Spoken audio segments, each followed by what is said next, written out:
Bem-vindos ao nosso documentário que vai falar um pouco sobre a região dos 5 tigres e um pouco mais sobre a China. Espero que gostem. Agora iremos ficar com os tigres asiáticos. Os países conhecidos como tigres asiáticos são Singapura, Malásia, Coreia do Sul e Hong Kong. Até pouco tempo atrás, eram considerados países mais pobres que a África do Sul, Brasil, México e Argentina. Mas cresceram de forma acelerada e atualmente possuem rendas per capita e distribuição de renda melhores que os 4 países. E, graças às altas taxas de prosperidade econômica, são bastante conhecidos. Porém, apesar disso, muitos autores consideram prematuro incluir esses países no conjunto geoeconômico do Norte, pois eles não possuem instituições democráticas que lhes deem estabilidade política nem um padrão de vida elevado que caracterizam os países desenvolvidos. Atualmente, Taiwan enfrenta uma delicada questão geopolítica por sua vizinha China não aceitar sua independência. A ilha de Formosa, que já fez parte da China, proclamou sua autonomia em 1949, sob o nome de República da China Nacionalista. Nessa ocasião, as tropas de Chiang Kai-shek, que chefiavam o governo da China, foram derrotadas pelas forças comunistas de Mao Tse-tung, que chegaram ao poder. Com a derrota, Chiang Kai-shek e suas forças acabaram se refugiando nessa ilha situada ao leste da China, formando aí um novo governo e proclamando a sua independência. A situação ficou mais difícil para Formosa quando a China saiu de seu isolamento e abriu para o capitalismo internacional por volta de 1976. Considerando a importância da China, os Estados Unidos, que até então estavam ao lado de Formosa, resolveram estabelecer relações diplomáticas com os chineses e, a pedido da China, esfriar suas relações com Taiwan. Taiwan teve que se retirar da ONU por sua vizinha China não aceitar sua presença na ONU e continuar nela. E, nos últimos anos, a China vem pedindo a Taiwan para voltar a ser parte do seu governo, porém lhe é negado. A Coreia do Sul é uma nação do leste da Ásia e compartilha uma das mais fronteiras militarizadas do mundo, além de ter vários templos budistas com séculos de existência. E o clima lá é totalmente continental. A Malásia é um país do sudeste asiático e o clima lá é equatorial, quente e úmido. É formalmente uma democracia, mas ainda apresenta sua censura e repressão a os movimentos de oposição. As origens do moderno Estado malaio podem ser encontradas no reino budista de Srivijaya. Nos anos 70, a força de trabalho inicialmente barata e os elevadíssimos investimentos em educação, que permitiram altos índices de alfabetização, foram importantes para o rápido crescimento industrial dos tigres, cujas economias eram voltadas praticamente para exportar produtos manufaturados. A média de horas de trabalho semanal nesses países vai de 48 horas, no mínimo, a 53 horas. Só se descansa aos domingos. As férias tiradas uma vez por ano duram apenas 14 dias, e o número de feriados é extremamente pequeno. Os estudantes também têm uma longa jornada, com a obrigatoriedade de estudar até os 18 anos de idade, e em turno único nas escolas, que vai da manhã às 8 horas até a tarde 5 ou 6 horas, inclusive aos sábados. Como você pode ver, a jornada de trabalho é intensa, muito maior que nos países capitalistas desenvolvidos. Além disso, a população desses países foi submetida até há pouco tempo a um regime político autoritário, em que não havia eleições democráticas e imperavam sérias restrições ao direito de greve. Mas desde o fim dos anos 80, existe democracia nesses países, com liberdade de imprensa e de mobilização popular. Agora iremos falar um pouco sobre a China. Vamos lá? Estes rios têm grande potencial energético e são chamados de rios exorricos, como o caso do Rio Amarelo. A outra parte são rios endurecidos que acabam desaparecendo em torno dos seus leitos desérticos ou desembocam em lagos no interior do país. O rio Tarim é o maior da China, com mais de 2.000 quilômetros de extensão. Já a vegetação original chinesa hoje não é quase nada comparando antigamente, como já foi um dia. A floresta temperada é muito comum um tempo atrás, porém hoje quase extinta por causa do uso do solo para a agricultura e outras atividades do meio. Próximo ao litoral do sul é onde encontramos a maior biodiversidade animal, vegetal e principalmente pelo fator do clima, a região fica localizada dentro da zona tropical. Bom, agora irei falar um pouco sobre o meio físico da China. O clima da China tem um grande território chinês. O país tem uma certa ambiguidade de climas dependendo da região. Basicamente, o país localiza-se na zona temperada do norte, porém, como dito, algumas características da temperatura dependem de fatores distintos. O principal deles são as monções, que caracterizam o clima do litoral sul, principalmente a amplitude térmica. A variação de temperatura costuma ser alta e a pluviosidade varia de região a região, podendo ser alta em algumas áreas e escassas em outras, principalmente junto às estepes da Mongólia.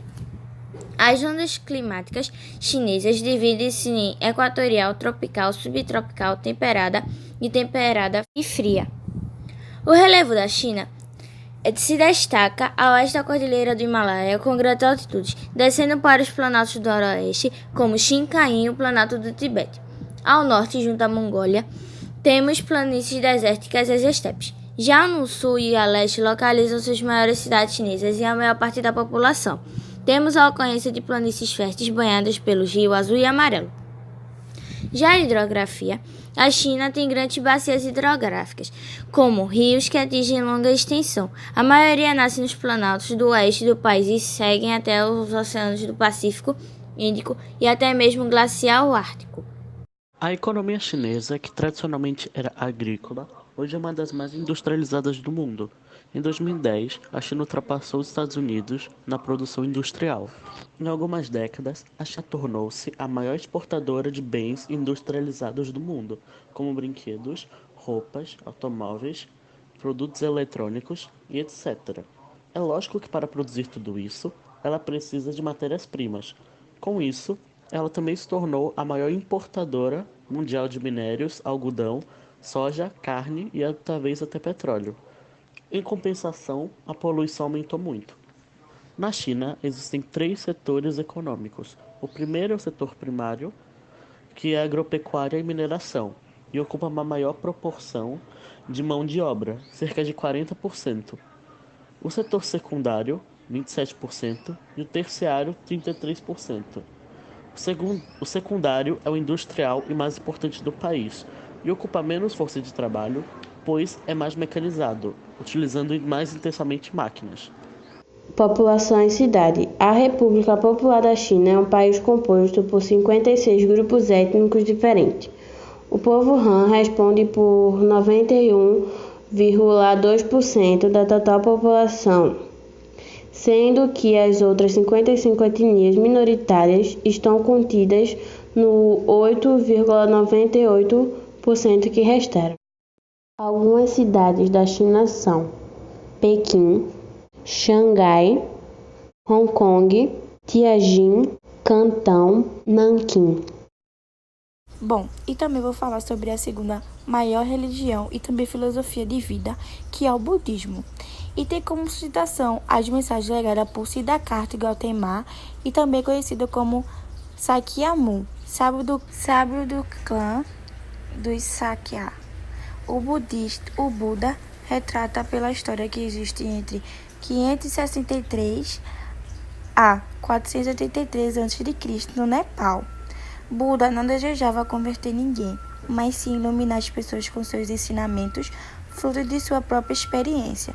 Nessa religião, conhecimento, sabedoria e intelecto têm um grande destaque e seus seguidores adquirem, com a prática, a tão sonhadora paz interior. Bom, vou falar sobre a maior religião popular da China, que é o taoísmo. Suas teorias foram criadas pelo pensador Lao Tse, que viveu por volta do século 501 a.C. Segundo Lao Tse, o Tao seria criador do mundo e responsável pela ordem de todas as coisas e de todas as pessoas. O taoísmo ganhou muitos adeptos entre as camadas populares ao pregar que todos os que levassem uma vida muito miserável e sofrida na Terra poderiam alcançar uma vida melhor após a morte, pela fé e pela purificação. E agora eu vou falar sobre uma das conhecidas filosofias religiosas da China, que foi criada por Confúcio, ou Kung Futsu, mestre Kung, que viveu aproximadamente de 551 a 469 a.C. Confúcio era considerado o maior professor do império, sendo adorado por vários cantos do território. Seus ensinamentos falavam de ética e dos ritos de passagem de uma etapa da vida a outra, como o nascimento, o casamento e a morte. As ideias de Confúcio valorizavam a busca do equilíbrio e harmonia para viver uma vida melhor. O conjunto dos seus ensinamentos recebeu o nome de confucionismo. Essa filosofia religiosa, que até hoje é muito difundida na China, não pregava a adoração de um Deus, mas o humanismo e boas relações entre as pessoas. A regra fundamental de Confúcio dizia: o que não queres que façam a ti, não faça aos outros. E agora eu vou falar sobre o símbolo Tai Chi, que representa o conceito de Yin e Yang. Muitos pensam que fala sempre do mal e o bem, mas não representa isso. O Yin é um princípio feminino, corresponde à escuridão, à lua, à sombra, ao descanso, à terra, ao planeta e ao espaço. E a parte preta do símbolo Tai Chi, já o Yang, é o princípio masculino, que identifica-se luminosidade, sol, brilho, atividade, céu, redondo, tempo e a parte branca do símbolo. As duas energias se encontram no homem e atuam na manutenção da vida, sendo que ele absorve o Yang através da respiração e o Yin pelos alimentos que consome. Assim, não possui qualidades boas ou ruins, pelo contrário, essas duas polaridades estão presentes em um único princípio, que é o Tão, que define a existência de tudo, que envolve com o homem e que constrói como ser. E assim, nosso vídeo fica por aqui. Espero que vocês tenham gostado e muito obrigada.